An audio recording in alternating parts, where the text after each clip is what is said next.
Vera had followed Mrs. Rogers upstairs. The women had thrown open a door at the end of the passage, and Vera had walked into a delightful bedroom with a big window that opened wide upon the sea and another looking east.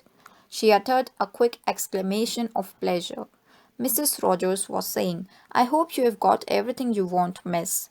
Vera looked around. Her luggage had been brought up and had been unpacked. At one side of the room, a door stood open into a pale blue tilted bathroom. She said quickly, "Yes, everything, I think. You'll ring the bell if you want anything, miss." Mrs. Rogers had a flat, monotonous voice. Vera looked at her curiously. What a white, bloodless ghost of a woman. Very respectable looking, with her hair dragged back from her face and her black dress. Queer light eyes that shifted the whole time from place to place. Vera thought, she looks frightened of her own shadow. Yes, that it was, frightened. She looked like a woman who walked in mortal fear. A little shiver passed down Vera's back. What on earth was the woman afraid of? She said pleasantly. "I'm Mrs. Owen's new secretary. I expect you know that." Mrs. Rogers said, "No, miss, I don't know anything. Just a list of ladies and gentlemen and what rooms they were to have." Vera said, "Mrs. Owen didn't mention me?" Mrs. Rogers' eyelashes flickered. "I haven't seen Mrs. Owen, not yet. We only came here 2 days ago." "Extraordinary people, these Owens," thought Vera. Aloud, she said, "What staff is there?" "Just me and Rogers, miss." Vera frowned. 8 people in the house, 10 with the host and hostess, and only one married couple to do for them. Mrs. Rogers said, "I'm a good cook, and Rogers is handy about the house. I didn't know, of course, that there was to be such a large party." Vera said, "But you can manage." "Oh, yes, miss, I can manage. If there's to be larger parties, often perhaps Mrs. Owen could get extra help in." Vera said, "I expect so." Mrs. Rogers turned to go. Her feet moved noiselessly over the ground. She drifted from the room like a shadow.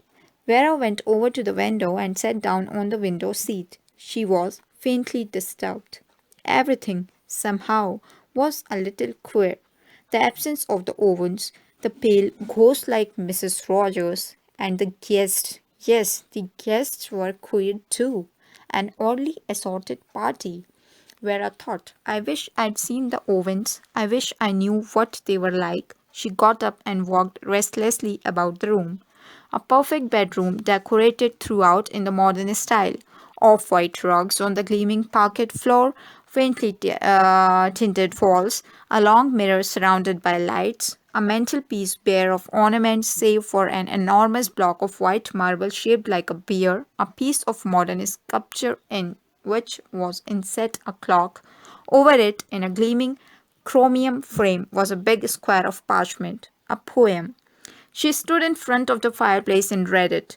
It was the old nursery rhyme that she remembered from her childhood days. 10 little soldier boys went out to dine. One choked his little shelf, and then there were 9. 9 little soldier boy sat up very late. One overslept himself, and then there were 8. 8 little soldier boys traveling in Devon. One said he'd stay there, and there were 7. 7 little soldier boys chopping up sticks.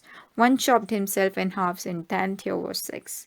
6 little soldier boys playing with the hive. A bumblebee stung one, and then there were 5. 5 little soldier boys going in for law. One got chancery, and then there were 4. 4 little soldier boys going out to sea. A red herring swallowed one, and then there were 3. 3 little soldier boys walking in the zoo. A big bear hugged one, and then there were 2. 2 little soldier boys sitting in the sun. One got frizzled up, and then there was 1. 1 little soldier boy left all alone. He went and hanged himself, and then there were none. Vera smiled. Of course, this was Soldier Island. She went and sat again by the window, looking out to the sea. How big the sea was! From here there was no land to be seen anywhere, just a vast expanse of blue water rippling in the evening sun. The sea, so peaceful today, sometimes so cruel. The sea that dragged you down to its depths. Drowned, found, drowned, drowned at sea. Drowned, drowned, drowned. No, she wouldn't remember. She would not think of it. All that was over.